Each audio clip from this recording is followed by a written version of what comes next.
일단 시작하기 전에 제 소개를 먼저 드리도록 하겠습니다.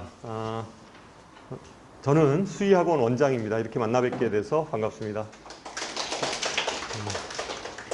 오늘 제 얘기는 영재고 입시 얘기를 드릴 거고요. 오늘 설명회가 끝나고 제가 좀 간단한 질의응답 받고 더 궁금한 사항들은 오늘 영재센터 선생님들이 나와 계세요. 그래서 그냥 이 자리에서 좀 이렇게 순서대로 이렇게 상담을, 궁금한 게 있으면 상담을 해 드리도록 하겠습니다. 자, 그러면 지금부터 시작을 할 텐데요. 학원 소개는 다 스킵하는 걸로 할게요. 그냥 읽어보시고요. 자, 일단 첫 번째, 영재학교 현황입니다. 영재학교는요, 전국에 8개의 영재학교가 있습니다. 8개의 영재학교가 있고요. 1번부터 8번까지 쭉 있는데 이 순서가 그냥 막 쓴 게 아니라 설립한 순서예요.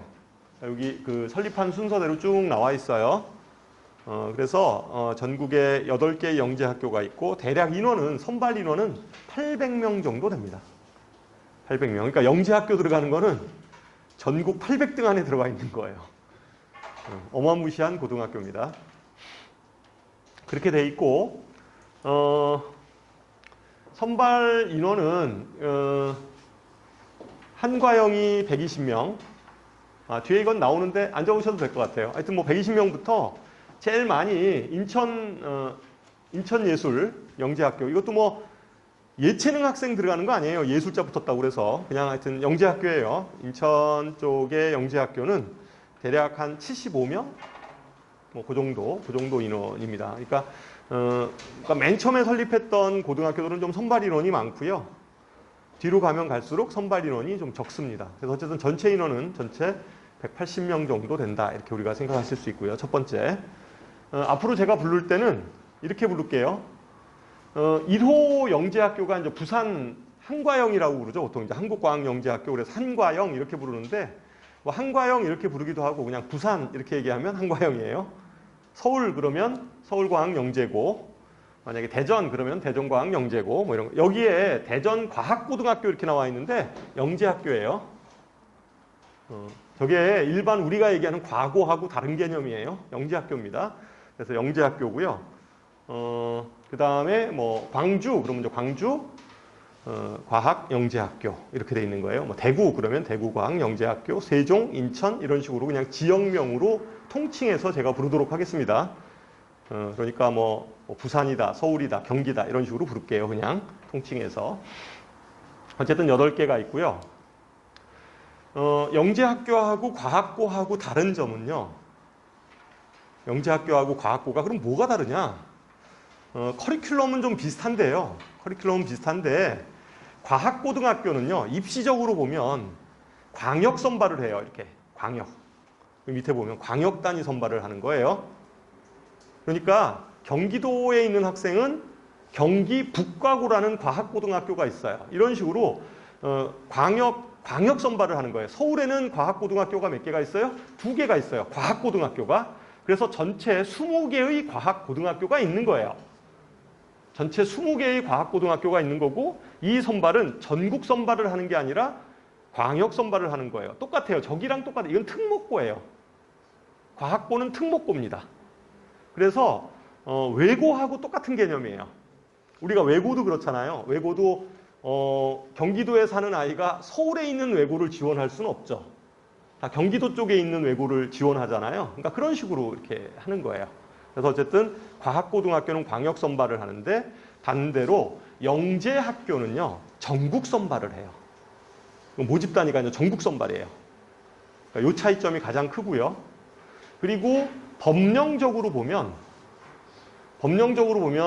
여기는 교육부 소속이에요. 그러니까 교육부 장관에 의해서 이렇게 그러니까 이건 뭐 시도교육감 뭐 이런 시도교육감이 이 학교에 대한 지정과 취소 권한이 있어요. 그런데 여기는 이제 교육부 장관이 취소 권한이 있는데 영재교육진흥법에 의해서 여기 심의위원회에서 심의를 하고선 해야 돼요. 그러니까 차이점이 여기는 이 교육부 소관의 어떤 관계법령에 의해서 만들어진다면 이 학교들은 영재교육진흥법이라는 어떤 특별법에 의해서 만들어진 학교예요. 그래서 그 차이가 뭐냐면 예를 들어서 과학고등학교는요. 과학고등학교 이 학교들 과학고등학교는 처음에 서류를 집어넣을 때 서류 들어갈 때 학생부 서류 있잖아요. 서류 집어넣을 때 수상실적 들어가요 안 들어가요? 과학고 수상실적 지워요 안 지워요? 지워요. 뭐 영재원 입학한 내용 이런 거 지워요 안 지워요? 영재활동 뭐 입학 내용 거 다 지워요. 다 지워요. 이 학교는 그냥 똑같아요. 다 지워요. 그런데 영재학교 이거는 법령이 달라서 여기는 어떻게 돼요? 그냥 다 들어가요. 다 볼 수 있어요. 뭐 지워지고 이런 게 없어요. 학생부 기록부에서. 관계법령 때문에 그래요. 그게 이제 좀 차이점이에요. 다 들어간다. 그냥 뭐 수상실적도 들어가 다 그냥 액면 다 볼 수 있어요. 그러니까 생기부, 생활기록부 2라고 그러잖아요. 그거 뭐 다 봅니다. 그냥. 그래서 그런 좀 차이점이 있다. 그래서 과학고등학교는 대략 20개, 그죠? 20개. 여기가 8개 이렇게 구별할 수가 있다. 차이점은 그거예요. 자, 그 다음에 그러면 영재학교의 선발 방식에 대해서 먼저 좀 알아보도록 하죠. 영재학교의 선발 방식. 자, 영재학교의 선발 방식은 3단계로 이루어져 있어요. 3단계. 1단계는 서류입니다. 1단계. 언제까지 넣냐면요. 이게 좀 입학 요강이 바뀌었어요. 언제부터? 올해부터 바뀌었어요. 그래서 올해 시험 본 아이들 있죠. 이 아이들이 바뀐 입학 전형의 첫 번째 아이들이에요. 올해 영재고 이제 올해 중3 애들 있잖아요. 붙었던 애들. 뭐 합격자 발표는 다 끝났는데 그 아이들이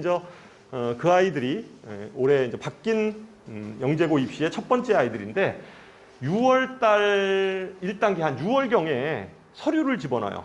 근데 서류를 집어넣는데 예전에는 막 2개, 3개 마음대로 쓸 수 있었어요. 원서를. 근데 지금은 올해부터는 그렇게 안 된 거예요. 어떻게 돼요? 중복 지원 금지입니다. 하나만 딱 정해서 가야 돼요. 그러니까 예전에는 작년만 해도 영재고를 뭐 5개를 뭐 그냥 다 쓸 수도 있었어요. 그리고 이제 한 군데만 가면 돼요. 자기가. 그랬었는데 중복 지원이 안 됩니다. 그러니까 서류부터 중복 지원이 안 돼요. 서류가. 그래서 한 군데만 딱 지정해서 갈 수 있다. 그리고 여기에 들어가는 게 학생 기록물 평가 하고요. 그러니까 학생 기록부 평가하는 거죠. 그다음에 자소서, 추천서 뭐 이런 것들 있잖아요. 뭐 이런 것들 다 이렇게 봐요. 자소서도 있어야 되고 추천서 1차 서류에서. 그러니까 중학교 영재고 입시를 좀 생각하면 추천서를 염두에 둬야 돼요. 그러니까 좀 친한 선생님, 중학교 때 친한 선생님, 수학과학 선생님은 더 좋겠죠. 아무래도 그런 선생님하고 잘 사귀어 두시는 게 좋아요. 그래야지 좀 부탁하기가 편할 거 아니에요. 그죠? 그래서 자소서가 들어간다는 거 꼭 잘 기억을 해 두시고 자소서, 추천서는 이제 교사 추천이에요. 교사 추천서 이런 게 들어가니까 그런 것들에 대해서 잘 생각을 하셔야 되고 그 다음에 생활기록부 2가 들어가는데 다 들어간다 그냥 그렇게 생각하시면 돼요. 그 대체적으로 이 1단계를 통과해야지 2단계로 넘어갈 거 아니에요. 그러면 1단계에서 2단계로 넘어가는 그러니까 퍼센트가 어느 정도 되냐면요. 서류를 집어넣으면 학교마다 좀 다른데 대부분의 학교는 어쨌든 뭐 예를 들어서 1000명이 지원을 했어요. 그러면 1000명 중에서 대충 대략 그냥 얼음 잡아 얘기하면 한 7, 80%는 서류 통과가 돼요. 7, 80%는. 근데 좀 까다롭게 보는 학교가 있어요. 까다롭게 보는 학교. 까다롭게 보는 학교가 어디냐면 경기 영재고, 그 다음에 부산 영재고, 한과영. 그죠? 거기에 하고 세종 영재고. 이 세 군데가 좀 까다로워요. 다른 데가 한 7, 80%면 그 세 학교는 대략 50%나 그 미만이거나 그 정도 되는 거예요. 그죠? 그럼 어느 정도 서류가 돼야 되냐? 뭐 다른 건 없죠. 보통 이제 ABCD로 돼 있으니까 올해이는 아니더라도 올해이 아니어도 돼요. 올해이는 아니어도 BC가 많으면 안 돼요. B씨가 많으면 어떤 과목이건 간에 B씨가 많으면 안 돼요. 그러니까 뭐 B가 한두 개 정도 있는 거는 괜찮아요. 괜찮은데 막 B씨가 여러 개 있어. 거기다가 주요 과목 있잖아요. 뭐 수학, 과학 이런 게 막 B씨면 좀 곤란해요. 그렇잖아요. 영재라고 볼 수가 없죠. 서류에서. 그러니까 꼭 올해이는 아니더라도 올해이를 지향하되 좀 뭐 간혹가다하고 B 하나 정도 있는 거는 뭐 용서가 되는데 많으면 좀 곤란하다. 그죠? 그래서 1단계가 이제 6월 달에 1단계를 하고요. 7월 초에 2단계 지필고사를 봐요. 이게 영재성 판별검사라고 하는데 이게 이제 지필고사예요, 지필고사. 지필고사는 그럼 뭘 보냐? 수학하고 과학을 보는 거예요. 지필고사입니다. 지필고사는 뒤에 제가 다시 좀 자세하게 설명을 할게요. 그래서 수학하고 과학에 대한 지필고사를 본다.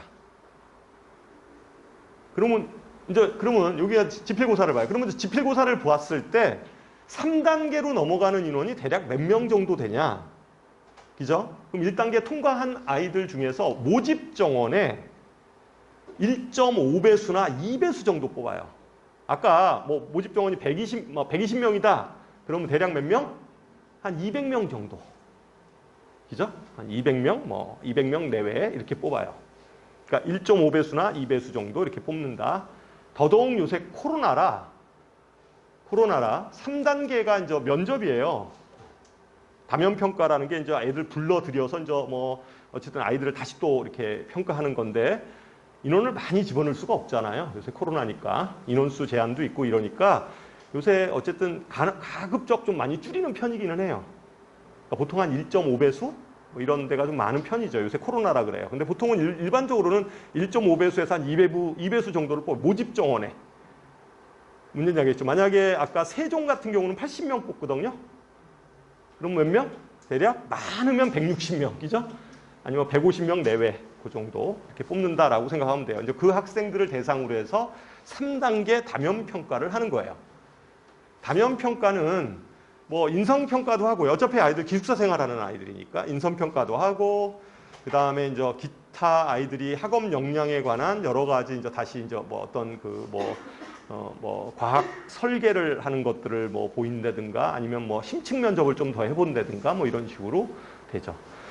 전체적으로 이렇게 3단계를 통해서 이게 이제 8월 중에 있어요. 그래서 9월 초에 보통 8월 뭐 한 29일, 30일 이 정도 되면 이제 합격자 발표가 막 나오기 시작해요. 그렇게 하고 9월 초에 하고 여기 최종 합격자는 그럼 뭐냐? 이 최종 합격자는 아이들이 중학교 아이들이니까 영재학교가 8월 말이면 이제 합격자가 발표를 났잖아요. 그러면 예전에는 이런 아이들이 있었어요. 이제 합격이 됐으니까 자기 영재고 합격 됐으니까 그때 노는 거예요. 그냥 공부 하나도 안 하고 중간고사, 기말고사 그냥 막 엉터리로 보는 거죠. 그냥 기본 실력으로. 그다음부터 애들이 노는 거예요. 그런 애들 때문에 최종 합격자를 12월까지 그러니까 마지막 성적표를 보겠다 이렇게 이제 얘기를 하는 거예요. 실제 저게 엄포용이 아니라 실제 이거 떨어진 학생이 있어요. 막 소송 걸리고 이랬는데 결국은 떨어졌어요. 실제 그런 사례가 있습니다. 그래서 어쨌거나 이제 최종 합격자라는 건 그것 때문에 그래요. 그래서 어쨌든 합격이 됐다 하더라도 학교 생활 잘해라 이런 거예요. 놀지 말고 그 얘기입니다. 웬만하면 여기에 떨어지진 않아요. 근데 이제 너무 하는 경우 있죠. 뭐 너무 안 해가지고 공부 안 해가지고 갑자기 애가 성적이 뭐 잘하다가 그냥 갑자기 막 애가 성적이 막 공부를 막 완전히 막 집에서 게임만 하고 막 이래가지고 페인이 되는 이런 아이들은 좀 곤란하다 이런 거죠. 뭐 그 정도예요. 그러면 이러한 선발 방식에서 더우시죠? 좀 끌까요? 잠깐만요.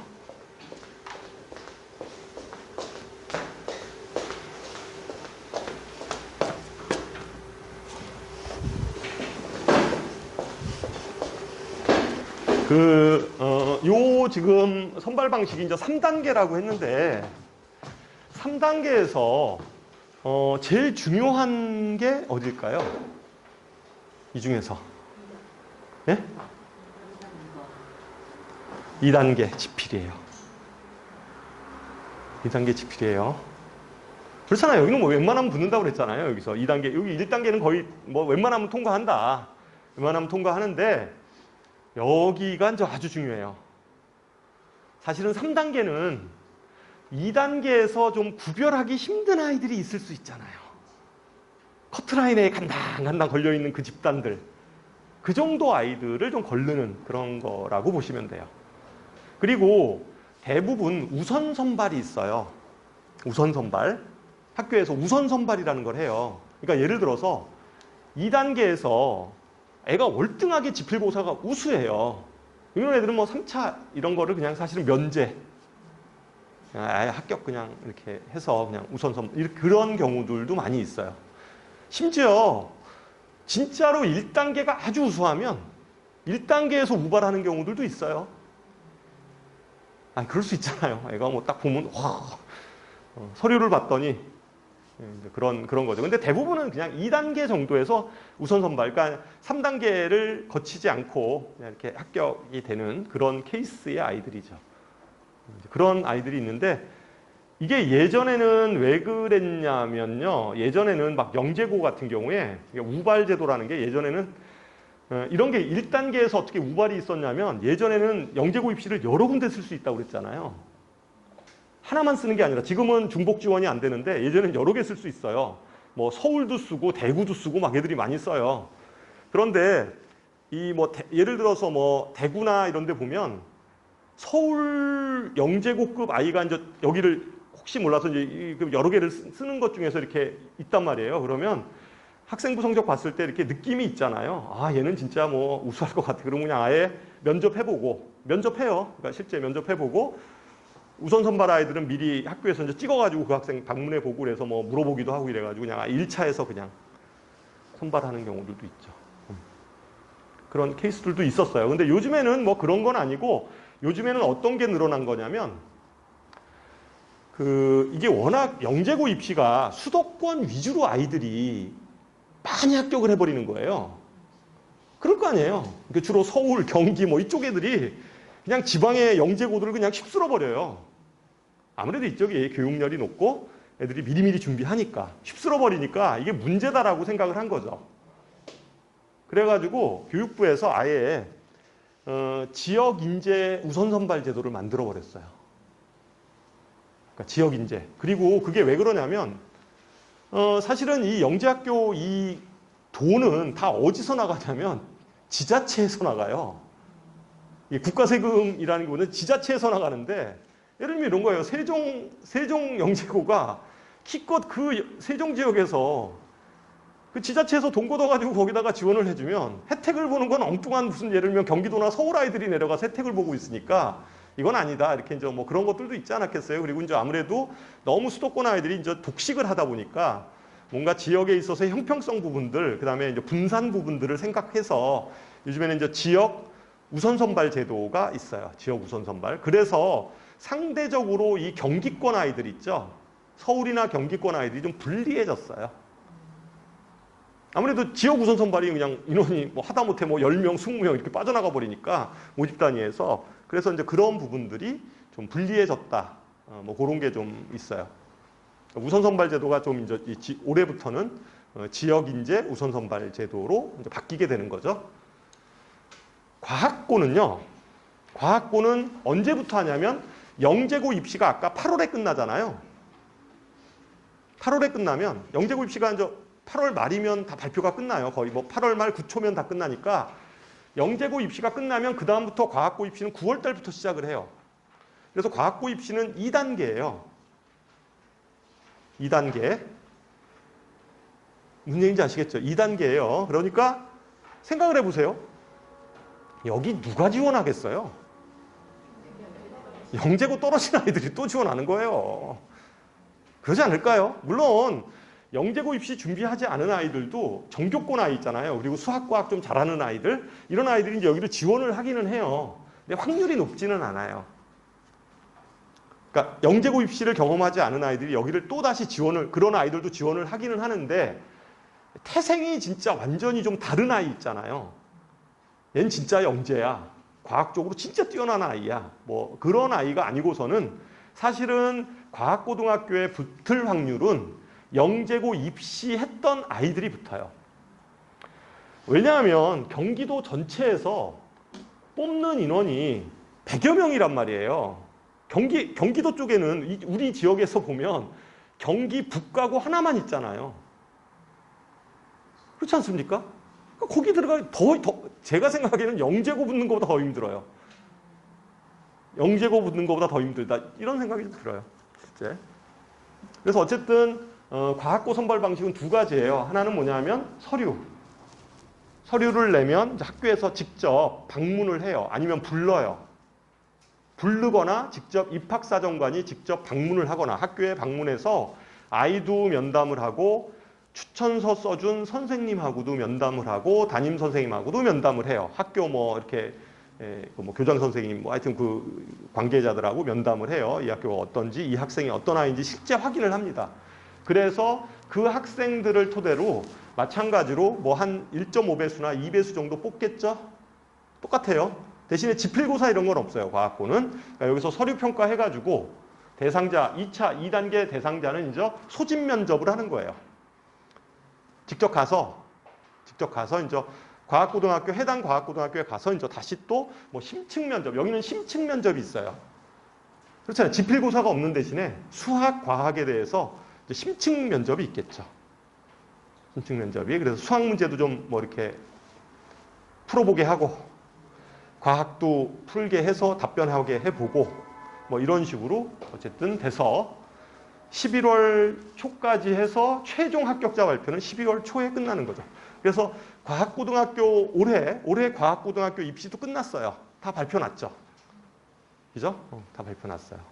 그래서 어쨌든 근데 이제 주변에 과학고등학교 영재고 말고 오히려 과학고 입학한 아이들 찾아보면 영재고는 좀 흔하게 보여요. 학교별로. 근데 과학고는 많지 않아요. 진짜로 힘들어요. 전교 1등도 떨어져요. 그 학교에서 뭐 전교 1등 한다고 하는데도 뭐 떨어지는. 그럴걸요 아마. 오히려 굉장히 힘든 거예요. 그래서 어쨌든 여기 애들 붙는 아이들의 이력을 보면 대부분 영재학교 준비했던 이력을 가진 아이들이 많이 붙어요.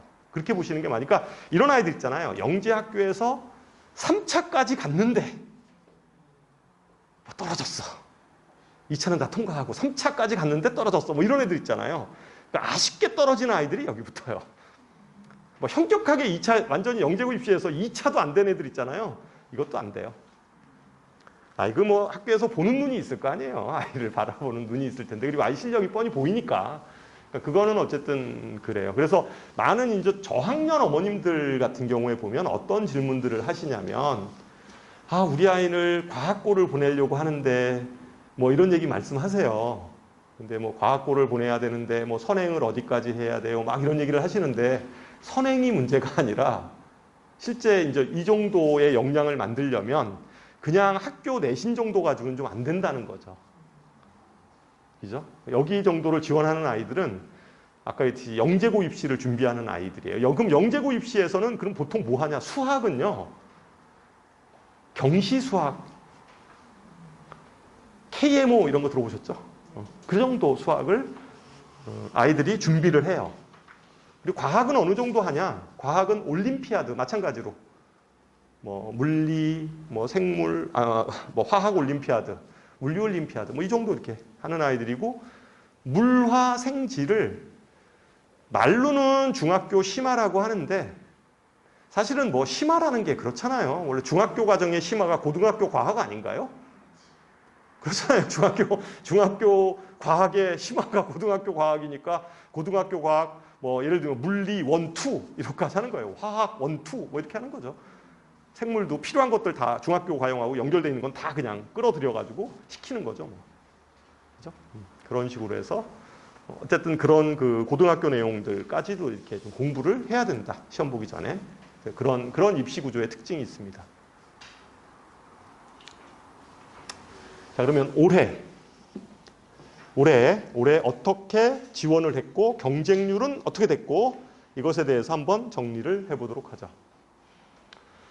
자, 첫 번째 서울과학고 120명, 120명, 120명, 90명, 90명, 90명, 84명, 75명. 그죠? 내려오는 순서대로 인원이 많은 거예요. 제일 먼저 생긴 게 이제 부산이죠. 한과영 120명. 근데 이제 수준으로 보면, 어머님들 선호도로 보면 서울가고가 제일 세다고 해요. 서울가고는 어떠한 역할이냐면 보통 고등학생들 국가대표 선수 있죠? 고등학생들 국가대표 선수를 여기서 선발한다라고 생각하면 돼요.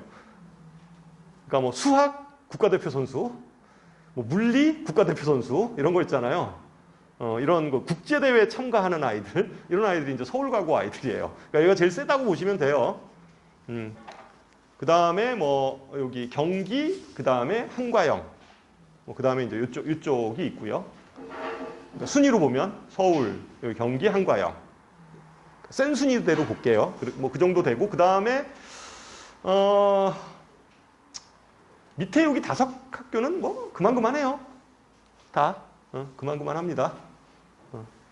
대전이 조금 뭐 좀 그렇고요. 대전이 뭐 대전 대구 뭐 요 정도가 만약에 나눈다고 하면 비슷한데 대전 대구 대전 정도 뭐 그 정도가 조금 뭐 그렇고 나머지는 뭐 비슷하다 이렇게 생각하시면 돼요. 이렇게 되고 여기에 지역 우발을 보세요. 아까 지역 인재 우선 선발 제도가 있다고 그랬잖아요. 대략 한 40%예요. 그게 40%. 그런데 서울과고는 그러니까 서울은 서울의 지역에 있으니까 당연히 서울에 우선 선발을 25명을 하고요. 전국 12개 뭐 시도 뭐 광역시까지 해서 12개 그 뭐 광역시 그다음에 시도 이런 것들을 가지고 16개 시도에 곱하기 2 그래서 32명. 그러니까 전체 몇 명이에요? 57명을 지역적으로 먼저 안배를 해서 우선 선발을 한다 이거죠. 얘네들을 지역 우발을 먼저 하고요. 하고 나머지 인원을 이제 그 전국 나머지 우선 선발 빼고 이제 나머지 인원을 빼니까 저게 인원이 57명이에요. 57명. 그러니까 40% 이상 이제 뭐 한 거죠. 그다음에 여기도 그렇죠. 경기가고는 마찬가지로 경기도 쪽에 31명을 우선 선발을 하고요. 그러니까 경기도 학생들을 대상으로 해서 31명을 우선 선발을 하고 그다음에 나머지 전체 전국 16개에서 한 명씩 전국에 하나씩 이제 또 준 거죠. 16개에 대해서 준 거고. 뭐 이런 식으로 이제 우발에 대한 내용이 계속 써 있어요. 그죠? 여기 보면 대구 같은 경우는 24명을 우선 선발을 하고 전국이 왜 20명이지? 다른 데는 16개로 돼 있잖아요. 왜 얘는 20개냐? 이게 좀 의문이 될 수 있죠. 뭐 의문이 안 될 수도 있는데 그냥 깨알 같은 의문이 될 수 있어요. 저건 뭐냐면 대구 그 지역 있잖아요. 경남 이쪽 있잖아요. 거기는 2명씩. 그러니까 그 인근 지역들은 다른 지역은 1명씩인데 그 지역만 2명씩 이렇게 이제 잡은 거예요. 그래서 이제 인원이 좀 많은 거예요. 세세하게 이렇게 살펴보면 그래요. 이렇게 입시 요강 찾아보면 그렇습니다. 그래서 어쨌든 간에 이런 우선 선발이 있다. 이 우선 선발 제도가 사실은 이 수도권 아이들한테는 좀 불리한 거예요. 지역에서 이렇게 우선적으로 뺏어가니까 예전에는 그런 거 없었어요. 그런 거 없이 그냥 잘하는 애들 그냥 뽑은 거예요. 걔가 뭐 서울에 살건 뭐 경기도에 살건 그런 거 상관없이 그냥 뽑았는데 지금은 우선 선발 제도가 있어서 조금 불리해졌다. 다시 말해서 입시가 좀 이 경기도 그러니까 수도권 쪽으로 보면 치열해진 거예요. 좀 붙기가 어려워진 거죠. 상대적으로 예전보다 좀 어려워진 거다. 이렇게 볼 수 있고요. 지역 우발을 안 하는 유일한 학교가 한과영이에요. 부산 안 해요. 그러다 보니까 원서 쓸 때 어디를 쓰겠어요? 아니 수도권에 있는 사람의 입장에서 어디 쓸까요? 이 부산 쓰고 싶지 않을까요? 일단. 근데 부산은 아까 얘기했듯이 부산은 2차 합격하는 게 42%뿐이 안 돼. 그러니까 내신 성적 안 좋으면 여기는 아예 쓰지를 못해. 그죠? 삐 있고 이러면 좀 곤란해요. 그러지 않을까요? 뭐 그랬을 것 같고 대신에 경쟁률은 높죠. 9대1. 제일 높네. 그죠? 뭐 그 정도예요. 서울이나 경기는 대략 한 6대1 정도 되고요. 그 다음에 뭐 대략 한 4대1, 5대1, 뭐 7대1 뭐 이런 데는 세종이나 인천은 그래도 뭐 시험이 조금 만만해 보인다라는 것 때문에 경쟁률이 좀 높아지는 거고요. 그죠? 경쟁률이 높은 거고. 광주는 왜 그러냐? 아까 뭐 비슷하다고 그랬는데 광주는 왜 그러냐? 이것에 대해서 좀 아실 필요가 있는데 광주는 광역시잖아요. 보통 광역시면 과학고등학교가 하나가 있어요. 보세요. 어머님들 생각해 보세요. 인천에 뭐가 있어요? 인천에 무슨 과학고등학교 있죠? 진산과학고인가? 뭐 있잖아요. 하나. 예? 그거 들어보셨죠? 그러니까 하여튼 광역시에는 과학고가 하나 있는데 광주에는 과학고가 없어요. 왜 없는지는 모르겠는데 하여튼 없어. 그래가지고 광주 과학고등학교가 반은 과학고등학교 역할을 하고 반은 영재고 역할을 하는 거예요. 그래서 실제 여기는 90명이라고 나와 있는데 실제 영재고로 뽑는 인원은 45명이에요. 45명이에요. 45명. 그러니까 45명 중에서 전국 후반을 19명 하니까 그것도 뭐 거의 뭐 40%죠, 그게. 그죠? 하여튼 그러니까 전국 후발이니까 뭐 사실은 지역 후발은 안 쓰는 거죠. 근데 인원이 워낙 작아요, 여기는. 45명 뽑아요, 매해. 문제가 있죠. 그러니까 반은 과학고등학교로 뽑는 거고 반은 영재고로 뽑는 거니까 영재고 입시로 보면 45명뿐이 안 되는 거죠, 인원이. 그렇게 볼 수가 있다. 근데 대체적인 뭐 경쟁률은 그렇게 돼요. 그리고 다시 한번 정리하지만 작년 기준으로 해서 학생부를 좀 까다롭게 보는 데가 어디였다? 경기, 그다음에 부산, 그죠? 그다음에 어디요? 세종. 나머지는 뭐 그래도 뭐 한 60%, 나머지는 그래도 뭐 웬만하면 1차는 통과하잖아요. 그러니까 이런 것들도 이제 원서 쓸 때 좀 잘 생각을 해야죠. 원서 쓸 때 막 BC가 여러 개가 있는데 막 부산 영재 이런 데 집어넣으면 1차도 시험도 못 봐요. 그냥 원서만 내고 끝나는 거예요. 그냥 그렇게 될 수 있으니까 그런 것들을 좀 감안해서 봐야 된다. 이런 얘기 드린 거고요. 자, 그러면 이제 학교별 그러면 지필고사에 대해서 말씀을 드릴게요. 그러니까 2차, 3차. 제일 세다고 얘기하는 게 이제 서울과학영재고인데 이 학교는 독특하게 지필고사를 3교시를 봐요. 다른 학교들은 보통 2교시예요. 보통 100분짜리 2개. 그러니까 하나는 수학, 하나는 과학. 이렇게 해서 수학 100분, 과학 100분. 이 정도 시험을 보는데 이 서울영재고는 아주 독특해요. 3개를 봐요. 그러니까 3교시예요. 그래서 맨 처음에 영재사고력 검사를 해요. 영재사고력 검사하고 그 다음에 문제해결력 검사 1, 문제해결력 검사 2 이렇게 나누어집니다. 그러면 요 각각의 이 사고력 검사는 그냥 60분이고요. 말 그대로 그냥 객관식으로 전 영역에 대해서 아이에 대한 영재성을 판별하는 그냥 검사예요. 예전보다는 문항수가 좀 많이 줄었어요. 작년만 하더라도 40문항이 나왔는데 올해는 32문항으로 줄었고 왜냐하면 교육부에서 자꾸만 왜 이렇게 문제를 많이 내냐.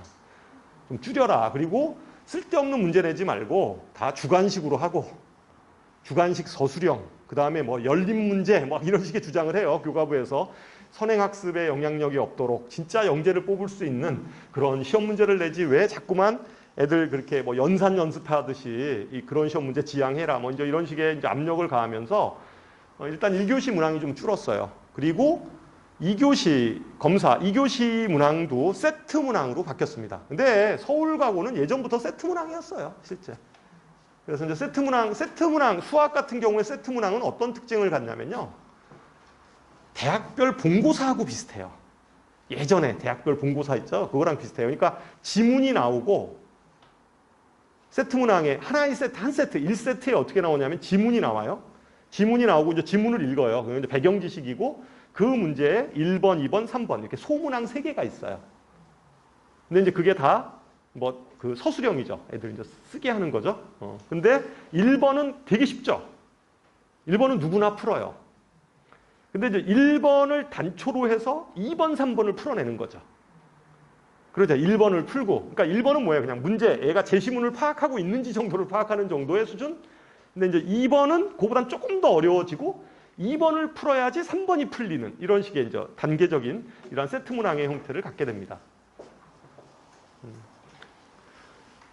과학 같은 경우도 세트형 문제가 나와요. 과학 같은 경우도 어떠한 그 주제를 주고 어떤 탐구 주제를 선정해서 그것을 논리적으로 서술하는. 그러니까 이게 지금 다 바뀌었어요. 예전에는 좀 뭐 이제 이 정도까지는 뭐 서울과고는 예전부터 이랬는데 이 정도까지는 아니었는데 다른 학교는 이 정도는 아니었어요. 그냥 뭐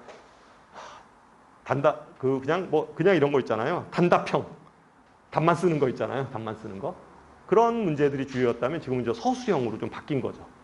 그런 식으로 다 바뀐 거예요. 그러면 그러니까 검사 1, 문제 해결력 검사 1과 문제 해결력 검사 2, 요 차이점은 그럼 뭐냐?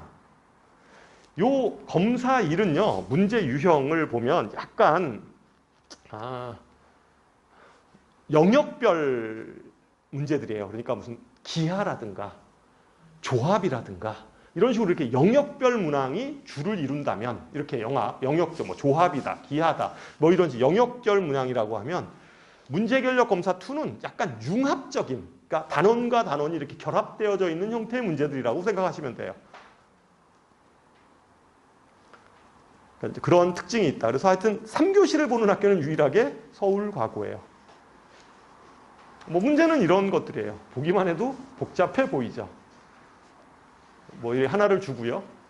1, 2, 3 이렇게 풀게 하는 거죠. 서술하시오. 자, 뭐 이런 거 마찬가지죠. 이렇게 뭘 하나 주고 이렇게 하나, 둘, 셋 이렇게 풀게 하는 거예요. 어쨌든 그런 식의 문제들이 있다. 뭐 봐도 모르니까 일단 넘어갑시다. 과학 같은 경우는 이런 거예요. 어떤 제시문을 주는 거예요. 이렇게 제시문. 그러니까 이런 건 뭐냐면 여기 보면 서울에 있어서의 요새 보면 좀 막 날씨가 더우니까 열섬 현상이라는 게 있잖아요. 이 열섬 현상하고 아프리카 지역의 어떤 더위, 덥잖아요. 이런 거하고 연관지어서 여기서 보면 뭐 얼룩말이 이렇게 줄무늬라는 거잖아요. 먼저 그런 것들에 대한 어떤 가설. 이게 얼룩말이 줄무늬를 하면 이제 더위를 피할 수 있다는 어떤 가설이 있잖아요.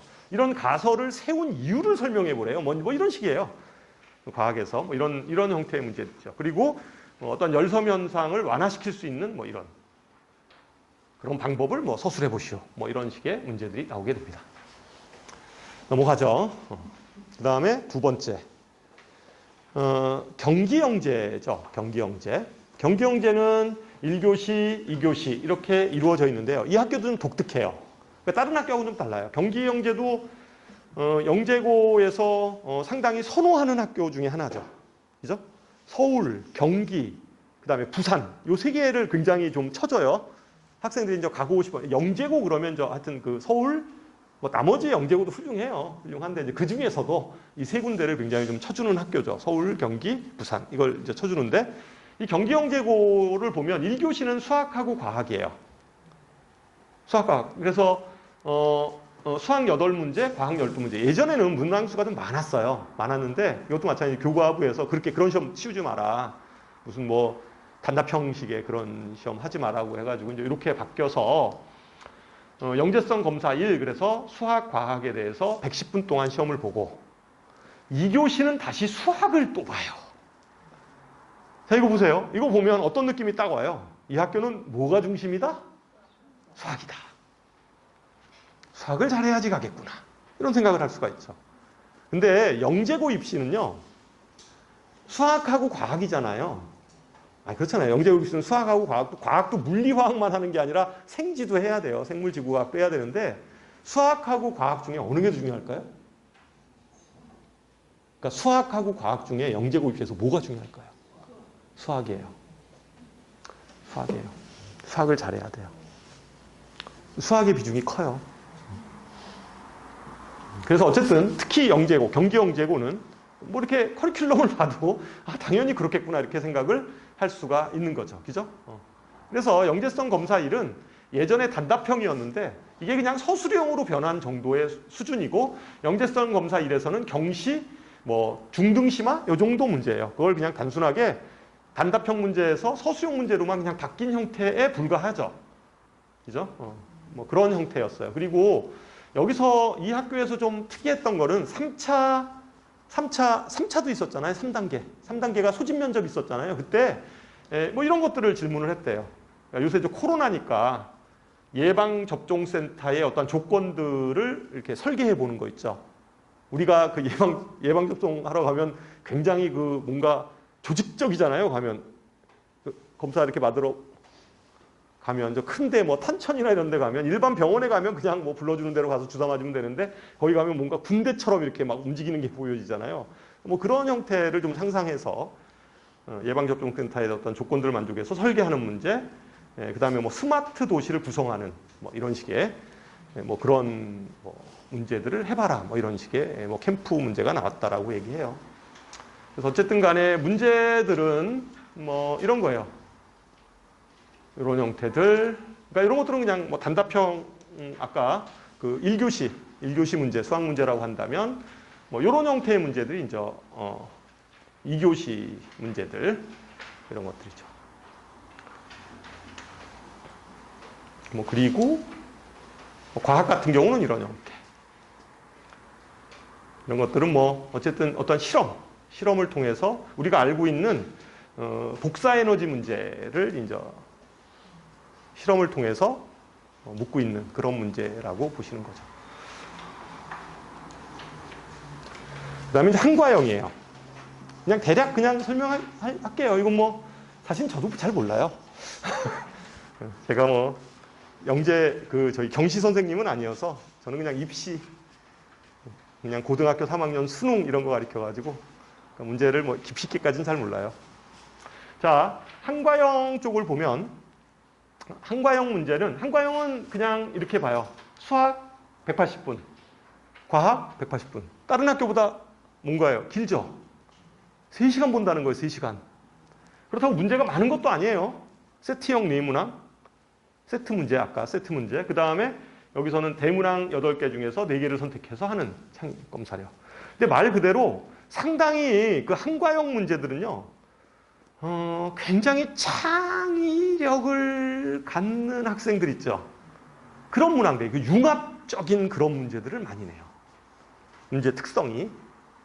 그러니까 여기서도 보면 뭐 7교판 알죠? 7교놀이 하는 거. 7교판을 가지고 피타고라스 정리를 증명하는 뭐 그런 식의 문제라든가 아니면 뭐 카드 게임을 가지고 이런 어떤 이기기 위해서는 어떤 전략을 써야 되는지 이런 전략 게임이라든가 이런 것들을 요구해요. 그 다음에 여기 보면 과학 같은 경우도 실제 융합형 문제가 출제가 된 거예요. 과학도. 그래서 비포 용지를 한 장 정도 써야 되는 빽빽하게 무슨 애들 써야 되는 문제 그런 시험이었다라고 얘기를 해요. 그리고 여기 보면 답이 정해지지 않은 열린문항 문제예요. 한과형에 아주 독특한 스타일이 있어요. 이게 굉장히 까다로워요. 한과형도. 그러니까 또 요러한 거에 또 적합한 아이들이 좀 있기는 하죠.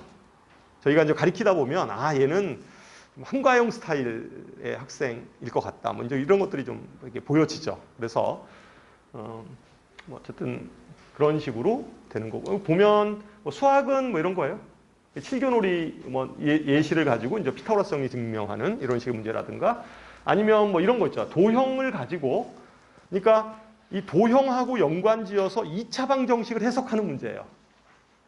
그러니까 어떤 도형을 가지고 2차 방정식하고 연관지어서 해석하는 문제 뭐 이런 것들을 주고요. 아니면 한과형에 이게 이제 과학이에요. 과학 여기 보면 어떤 문제냐면 자 보세요. 악기를 어떤 조건을 가지고 이 보기를 가지고 이러한 자료를 써서 이러한 재료를 사용해서 나름대로 악기를 만들어 보라는 거예요. 설계한 악기를. 그죠?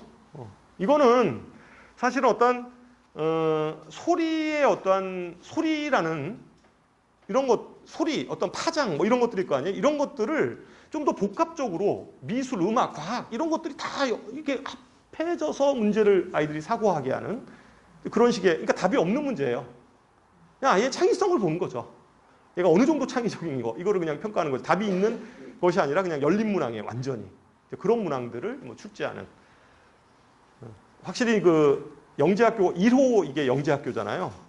그러다 보니까 상당히 그리고 여기 학교는 카이스트 부설학교예요. 부산영재고는 카이스트 부설학교라 서울대 가는 걸 별로 싫어해요. 학교 분위기가 공부를 잘하면 카이스트를 가야 된다 이런 식의 분위기인 것 같아요. 그래서 서울대 입학생 수를 발표를 안 해요. 이 학교는 우리는 서울대를 몇 명 갔다 이걸 별로 그렇게 자랑스럽게 생각하지 않아요. 오히려 배반자 취급을 해. 그래도 가긴 갈 거 아니에요. 그 학교 애들도. 그래서 한 몇 년 동안 발표를 안 하다가 작년에는 발표했어요. 근데 학교 분위기가 그래요. 카이스트 부설이라 공부를 잘하면 카이스트를 가는 거지 서울대 가고 이러면 좀 배반자예요. 이제 그런 분위기. 그래도 좀 가는 애들은 또 가긴 해요. 그 다음에 이제 대전과학영재학교예요. 대전과학영재학교는 그냥 수학, 과학 이렇게 했어요. 이 대전과학영재학교는 학교가 좀 올드한 편이었어요. 예전에는 좀 올드해요, 학교가. 그래가지고 수학 같은 경우에는 그냥 경시수학 있잖아요. KMO. 그냥 그런 문제들 막 드립다 푸는 거예요. 그냥 그런 식의 좀 약간 올드한 이런 학교였는데 이게 이제 교육부에선 그런 시험이 마땅치 않은 거죠. 그래서 이제 바꾼 거예요. 예전에는 25문항을 갖다가 90분 만에 푸는 거예요. 이게 무슨 뭐 내신 시험이지 저게 무슨 뭐 경시 시험. 근데 문제는 어렵죠. 어려운데 이제 그런 걸 막 그냥 단답형으로 푸는 이런 문제였다면 올해는 이제 그렇게 못한 거예요. 이게 교과부에서 제재를 하니까. 그래서 총 8문항 낸 거예요. 8문항.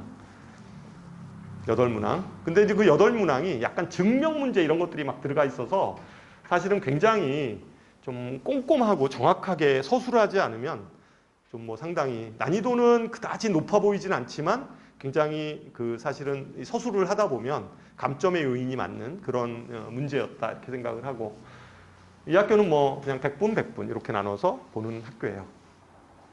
그러니까 느낌이 아까 같이 한과형 이런 데는 좀 약간 창의력 이런 것들을 많이 요구한다면 여기는 약간 느낌이 교과 그런 느낌 있잖아요. 교과 이런 느낌. A급 수학 열심히 풀면 좀 이렇게 뭔가 될 듯한 뭐 그런 느낌의 좀 학교죠. 근데 이 학교도 뭐 올해부터는 조금 이제 이렇게 좀 바뀌는 그런 형태의 학교들입니다. 과학은 뭐 이런 형태예요. 이런 형태들. 그러니까 보면 약간 수학도 보세요. 수학도 좀 그냥 주관식으로 내긴 하지만 어디 무슨 뭐 학교 내신 기출문제 비슷한 느낌이 딱 들잖아요. 문제는 좀 어려워 보여요. 그렇긴 하지만 그런 거죠. 자, 그 다음에 마지막 세종, 인천, 대구, 광주 이 4학교가 남았잖아요. 이 4학교는 올해 공동 출제를 했어요. 공동 출제를 했어요. 근데 공동 출제를 했는데 이제 학교마다 한두 문제 정도는 이제 독창적으로 문제를 다르게 낸 거죠. 보통 여기서 세종을 빼고는요. 세종을 빼고는 다 8문제씩 냈어요. 그러니까 공동 개발을 해서 다 단문항 2개, 세트문항 6개 해가지고 8문제씩을 대부분 다 냈는데 뭐 대구건, 광주건, 인천이건, 세종이건 다 그렇게 냈는데 세종만 6문항을 냈어요. 세종만 6문항을 냈고 근데 이게 뭐 학교마다 똑같은 건 아니고 한두 문제 정도는 좀 차이가 있었어요. 그러니까 그런 것들은 뭐 집어넣고 빼고 뭐 이 정도가 있었다. 과학도 마찬가지예요. 과학도 기본적으로 뭐 예를 들면 대구 같은 경우에는 연립문항을 독자 출제했고요.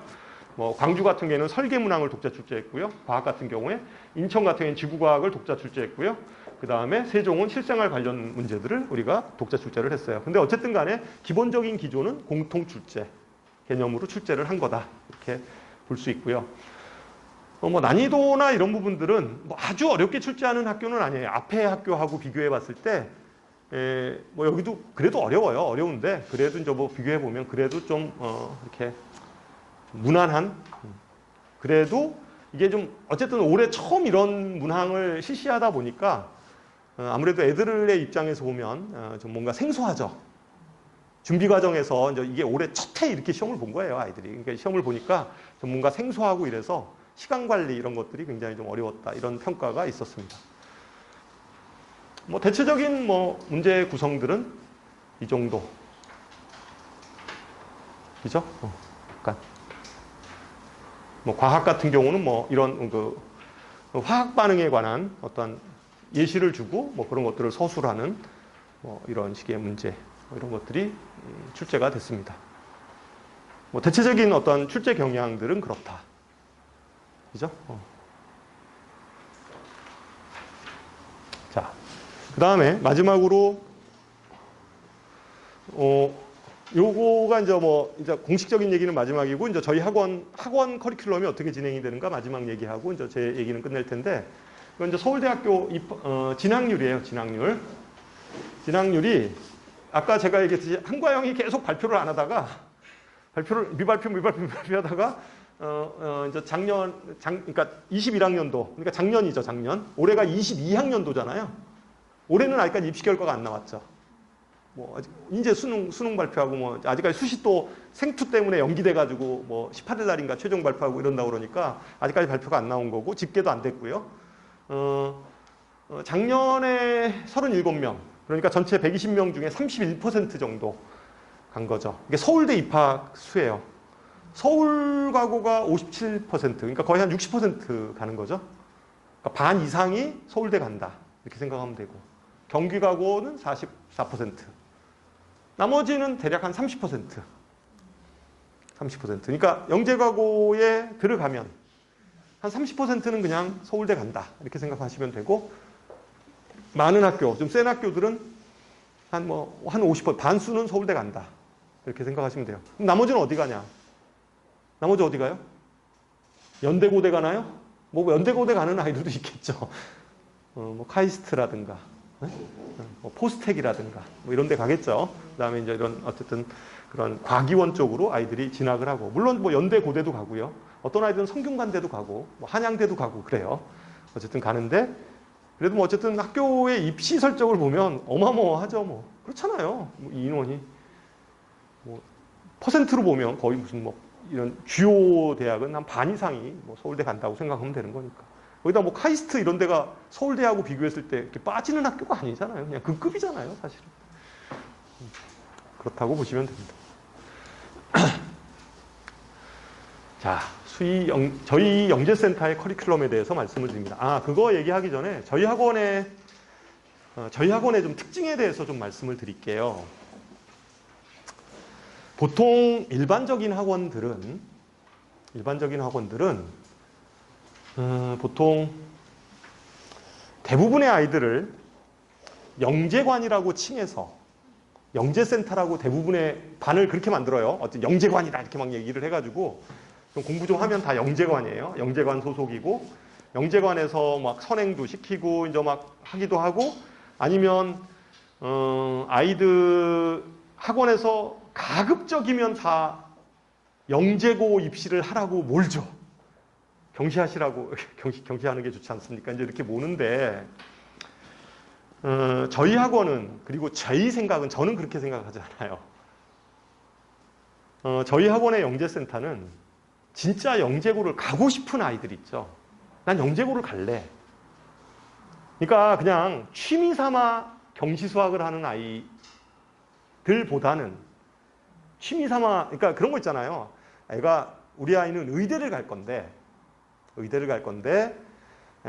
보통 보면 의대 가려고 하면 애가 이제 전교권에서 놀려고 하면 수학 같은 경우에 문제 해결력을 키우기 위해서 학년도 낮고 이러니까 영재고를 꼭 보낼 건 아니야. 의대를 보낼 생각을 하는 거니까 의대 뭐 이런 데는 안 보내고 일반고를 보낼 건데, 아이의 경쟁력을 높이기 위해서 경시수학을 시키는 거예요.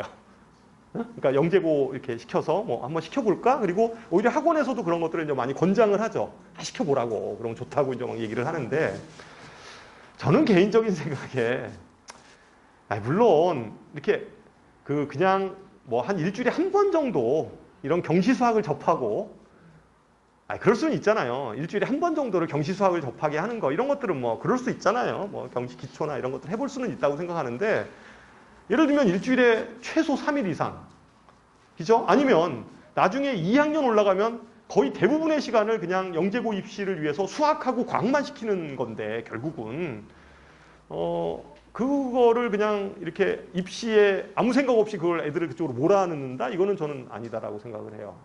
영재고 입시는 말 그대로 영재고로 가고 싶은 아이들이에요. 그런 목표가 있는 아이들이 여기를 지원을 해야 되는 거고, 왜 이렇게 장황하게 제가 얘기하냐면, 저희 학원의 영재센터는 말 그대로 그냥 애들이 공부 잘하는 애들이 영재센터에 있는 게 아니고 영재고 입시를 준비하는 곳이에요. 입시를 준비하는 곳이 영재센터입니다. 그럼 몇 학년부터 아이들이 있냐? 보통 일반적으로는 초등학교 6학년, 그다음에 중학교 1학년, 중학교 2학년, 그죠? 그다음에 이제 중3은 입시반에 이제 속해서 반학기 동안에 준비를 하겠죠.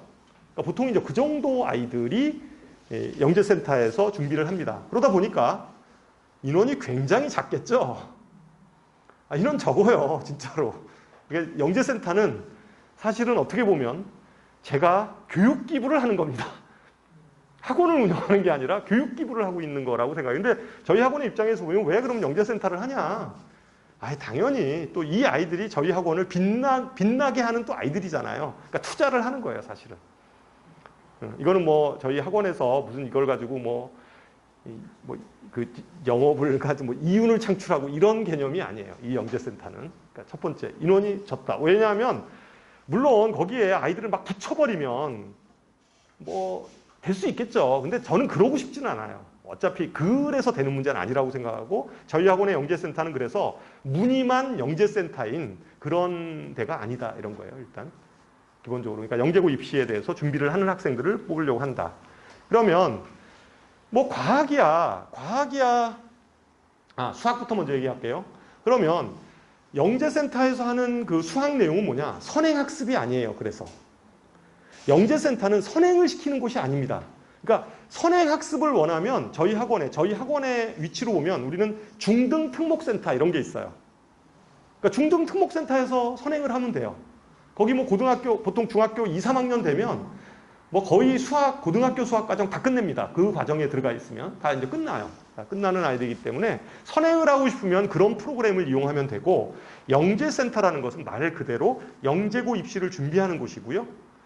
영재고 입시를 준비하는 거고, 영재고 입시의 그 경시 수학 있죠? 이런 것들을 시키는 곳입니다. 본격적으로. 그러니까 그게 주 기능이에요. 주 기능이다. 그러면 경시 수학, 영재고 입시를 준비하려면 선행 진도가 어디까지 나가 있어야 되냐. 이제 이것들이 이제 어머님들이 궁금하실 텐데, 어디까지 나가 있어야 돼요? 수학 선행이. 수학 상, 하. 그러니까 고등학교 1학년 수학. 상하. 하까지 안 돼 있으면 그냥 그거는 영재센터에서 좀 시켜서 할 수도 있어요.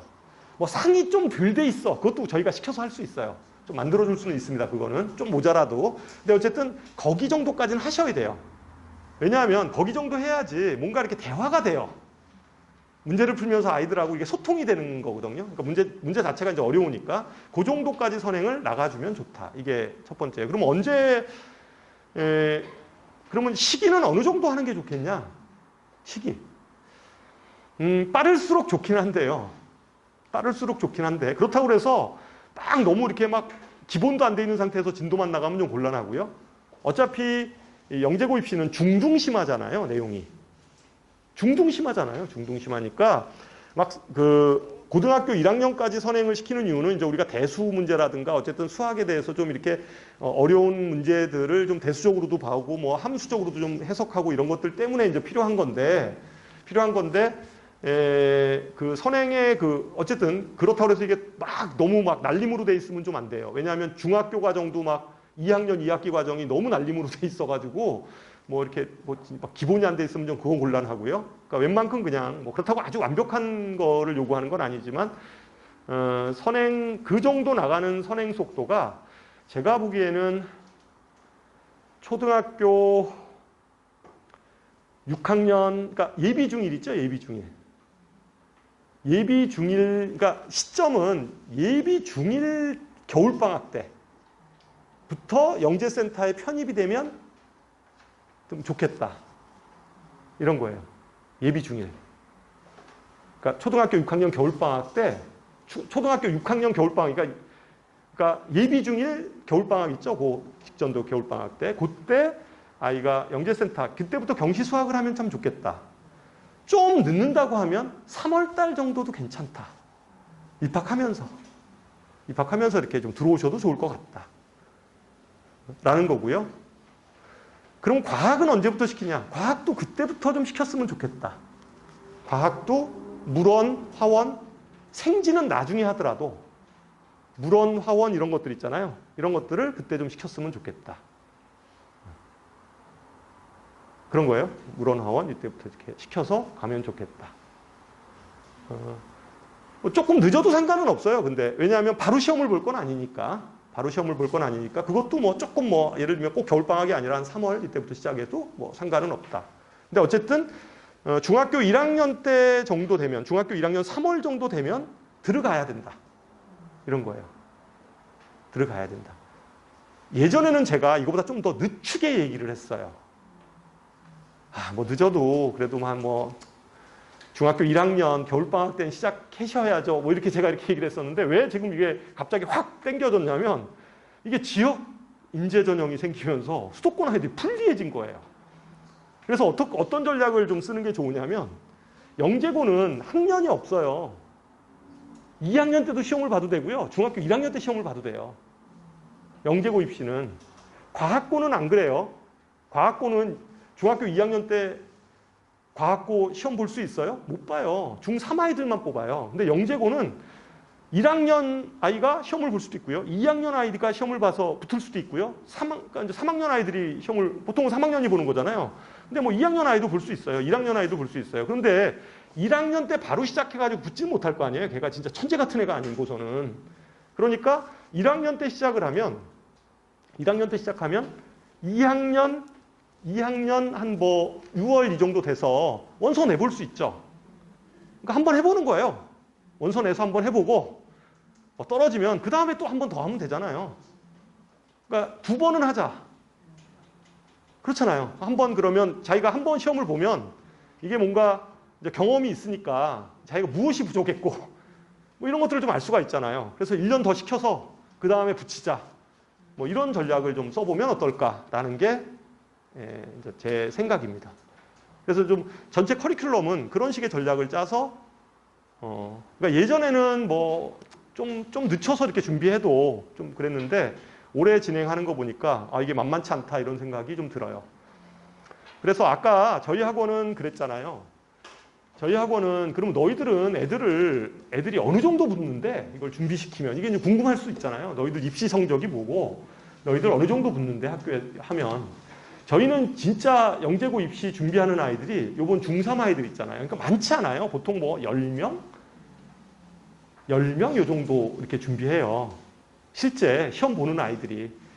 그러니까 보통 보면 이제 서울이나 뭐 이런 하여튼 저기 영재고 입시를 막 많이 이렇게 학생들 모이는데 이런 데 보면 그런 데는 보는 학생들 뭐 엄청 많아요. 실제 한 학원당 뭐 한 반에 뭐 20명 막 이런 반들이 막 3, 4개가 있어가지고 시험을 보는데 실제 그 중요한 건 합격률이잖아요.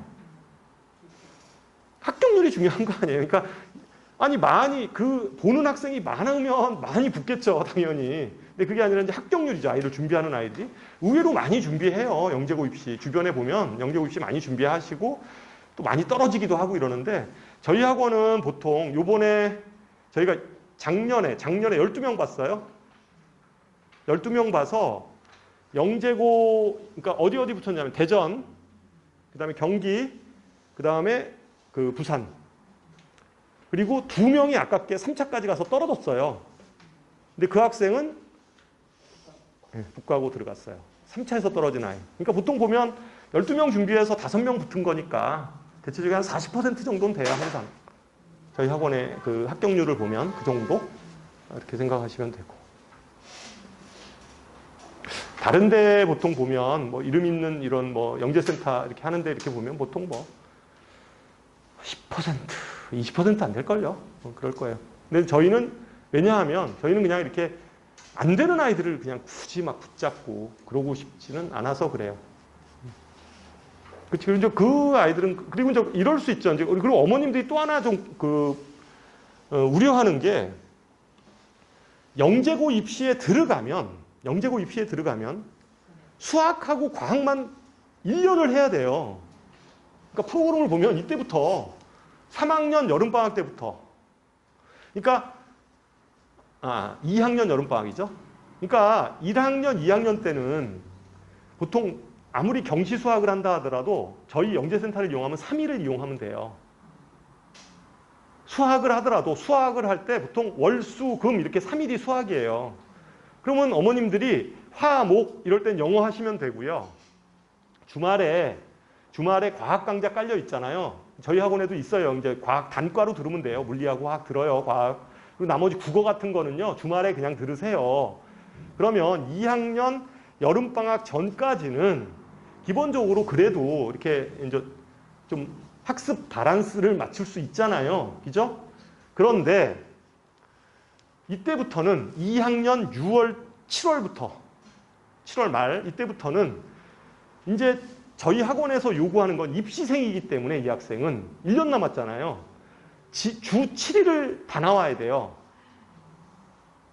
이건 해야 돼요. 그리고 지출일을 다 나오게 하면서 학원에 6시에 오면 밤 12시까지 잡아놔요. 그러니까 10시에 수업 끝나면 독서실로 이동해서 또 더 시켜요. 선생님별로. 그러니까 이제 그렇게 한단 말이죠. 그래서 수학하고 과학만 할 거 아니에요. 이때는.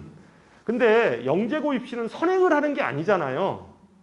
선행은 고등학교 1학년 수학까지 뿐이 그것만 있으면 된다고 저희가 얘기를 했기 때문에 그 이상은 안 시켜요, 아예.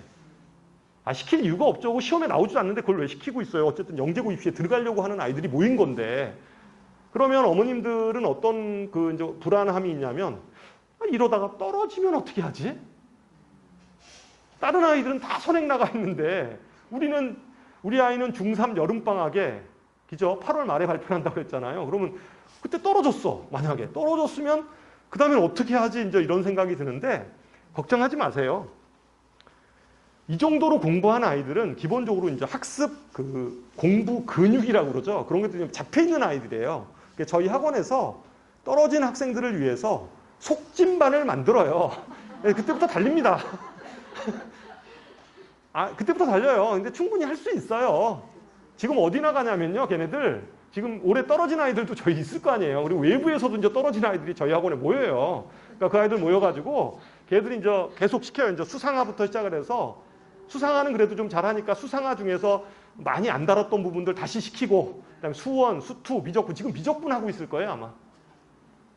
여름방학 때부터 시킨 거예요. 그래서 쭉 뺀 거예요. 그래서 그 아이들은 저희 학원에 고등특목관이라고 또 있어요. 그러니까 그쪽에서 다시 또 관리해요. 그래서 또 거기서 어쨌든 잘 할 수 있도록 이렇게 관리해요. 그리고 선행속도 그때 쫙 빼버리면 돼요. 그리고 아이들이 이제 그때 되면 좀 본인들도 이게 다급해졌다는 걸 알기 때문에 열심히 그때 쫓아가서 또 합니다. 그리고 워낙 아이들이 이제 어려운 문제를 풀다 보니까 아이가 이제 문제 해결력도 생기고 뭐 그런 것들이 잡혀서 그 선행 그거 안 나간 것 때문에 지장이 있고 그러지 않습니다. 그래서 그것도 걱정하실 필요 없어요. 그래서 커리큘럼은 이제 그런 형태로 진행이 될 거다. 뭐 과학도 어쨌든 중학교 1학년 1월 달부터 고등 기본 과정부터 쭉 해가서 이렇게 나가요. 그래서 시험 볼 수 있도록. 전체적인 커리큘럼은 뭐 보시면 알겠지만 현재 저희가 제시하는 커리큘럼은 예비 중1부터 시작을 해서 2학년 때 한번 시험 어쨌든 좀 부족하더라도 보게 하고 뭐가 중요하다고 그랬어요? 수학이 중요하다고 그랬어요. 그죠? 영재고 입시에서 물론 과학도 잘 해야 되는데 수학이 더 중요해요. 그러니까 수학 준비해서 한번 시험 보게 하고 붙으면 다행이고 아니면 내년에 다시 한번 더 한다. 이런 전략으로 입시를 지도할 계획입니다. 이상으로 제 얘기는 다 마치고요. 혹시 질문 있으시면 질문 받도록 하겠습니다. 아까 예. 시작이 예비 중 1부터 참가해야 된다고 그러셨잖아요. 예비 중 1부터 영재센터에 들어가야. 예, 그러는 게 좋아요. 그게 이제 1월이죠. 그러면 예. 영재고 입시를 준비하려면 수상한호도까지 나가야 된다고 했어요. 예. 그럼 예비 중 1이 수상한호도까지는 이미 예, 그렇죠. 예, 되는 게 좋죠. 예. 만약에 근데 거기가 안 돼 있다. 그래도 꼭 하고 싶다 그러면요. 겨울방학이니까 그 뒤에 대수 파트는 좀 시켜가면서 할 수 있어요. 예. 좀 따로 시간을 더 내서 뭐 시간을 마련해 보든가 이렇게 해서 가는 걸로 잡을 수도 있습니다. 예.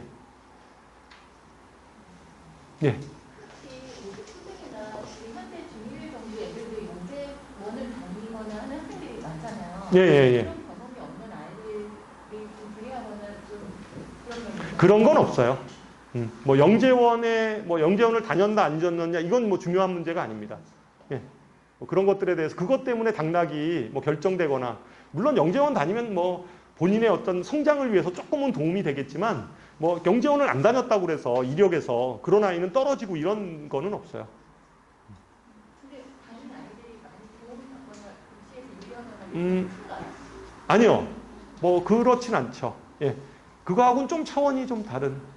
아까 2차 지필이 중요하다니까요. 2차 지필이 중요합니다. 예. 만약에 지금 뭐 K번호로 1, 예. 아이의 어떤 역량이 드러나기도 하잖아요. 공부를 예, 예, 하면서. 예, 예, 예. 근데 만약에 그쯤에서 예. 영광 실전만으로 안 가고 이런 이야기 상황 이야기를 예. 이런 친구들이 혹시 있나요? 중간에 힘들다고, 그러니까 저 성적이 안 나오니까, 뭐 그런 아이들이 있을 수도 있죠. 근데 보통은 거기서 성적이 좀 안 나온다고 그래서 영재고를 포기하거나 그러진 않아요. 거기까지 오면 그냥 뭐 해보겠다 이렇게 하는 거죠. 더 열심히. 중학교 2학년 때 입학할 때요. 예. 초등학교 성적이 들어간다고 들었거든요. 예, 다시요. 중학교 2학년 때 지원할 때요. 예. 그러면은 초등학교 성적도 들어간다고 들었는데 아니에요. 예, 예. 6인가 5, 6이 아니에요. 초등학교 성적이 들어가요? 아니죠. 안 들어가요. 예? 초등학교 생기부가 들어가? 아, 그래요? 1년 언제 거? 아니. 초등학교 거. 아, 그거 같이 제출을 하라고 나와 있어요. 네. 초등학교 몇 학년 거예요, 그게? 초등학교 저학년. 예? 전학년? 전학년. 그냥 성적보다는 그냥 생활 전반적으로. 예. 그러니까 어쨌든 초등학교 생기부.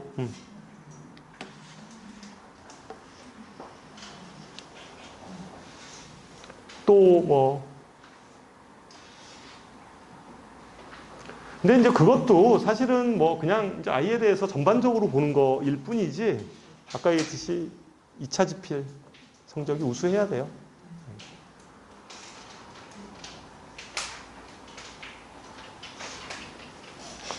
보통, 예. 학교가 있다고 들었는데. 영어요. 네.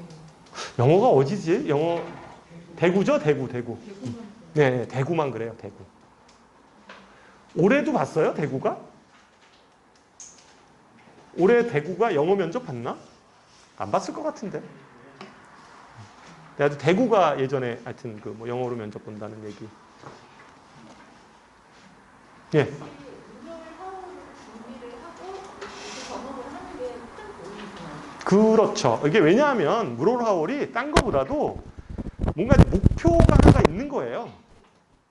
그러니까 그 목표, 그리고 이제 그 목표를 향해서 한번 1차 굉장히 애들이 한번 집중반을 하는 거죠. 그러니까 그때 실력이 좀 많이 늘어요, 아이들이. 그 시험을 막상 준비하면서. 그렇잖아요. 아무리 그냥 이렇게 뭐 중간에 이렇게 점검할 게 없으니까. 그러니까 수학도 마찬가지 아닌가요? 뭐 KMO라는 어떤 목표 지점 하나를 두고 한번 해보고, 그다음에 결과 확인하고, 뭐 마찬가지죠. 화학도 무롤, 하울 이런 것들을 중간에 해봐서 그게 그 시험이 직접적으로 관련이 있냐 없냐의 차원이 문제가 아니라 아이가 그냥 공부를 하는 어떤 하나의 목표 지점을 가지고 도전을 해보는 거죠. 예. 그리고 어차피 뭐 과학 같은 경우는 아까 중등 심화가 결국은 이 고등 과정들이잖아요. 그리고 올림피아드 내용 자체가 이제 그런 고등 심화적인 내용들이 쭉 담아져 있으니까 문제 유형은 좀 달라요. 그래도 어쨌든 그런 기본 지식이 있어야 되잖아요. 아이가 배경 지식이 있어야지 그 다음에 뭐 어떤 거를 논리를 피지, 배경 지식이 없는데 무슨 논리를 피겠어요. 예, 뭐 그런 문제죠.